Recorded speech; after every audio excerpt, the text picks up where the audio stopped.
दर्यापूर शहरातील कोल्हापुरी गेट परिसरातील एका शेतकऱ्याच्या घरात अचानक शॉर्ट सर्किटने लाखो रुपयांचा कापूस जळून खाक झाल्याची धक्कादायक घटना बुधवार रोजी सायंकाळी 6 वाजताच्या सुमारास घडलेली आहे। यामध्ये शेतकऱ्यांचे लाखो रुपयांचे नुकसान झाल्याची प्राथमिक माहिती समोर आलेली आहे। दर्यापूर शहरातील कोल्हापुरी गेट येथील रहिवासी शेतकरी किशोर गिरापुरे या शेतकऱ्याने आपल्या घरात 120 क्विंटल कापूस ठेवलेला होता। शेतकरी किशोर गिरापुरे हे आपल्या कुटुंबासह शेतात गेलेले होते। नंतर घरी परत आले असता त्यांना घरातील कापसाच्या गंजीला भीषण आग लागलेली दिसली।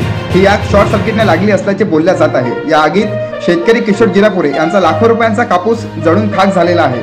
तात्काळ शेजारी लोकांनी आग विझवण्याचा प्रयत्न केला असता मोठ्या प्रमाणात आग लागल्याने अखेर नगरपालिका अग्निशामक दलाला प्राचारण करावे लागले। मात्र त्याआधी लाखो रुपयांचा कापूस जळून खाक झालेला होता। सदर घटनास्थळी मोठ्या प्रमाणात नागरिकांची गर्दी केलेली होती। लाखो रुपयांचा कापूस जळून खाक झाल्याने शेतकरी आता आर्थिक संकटात सापडलेला आहे।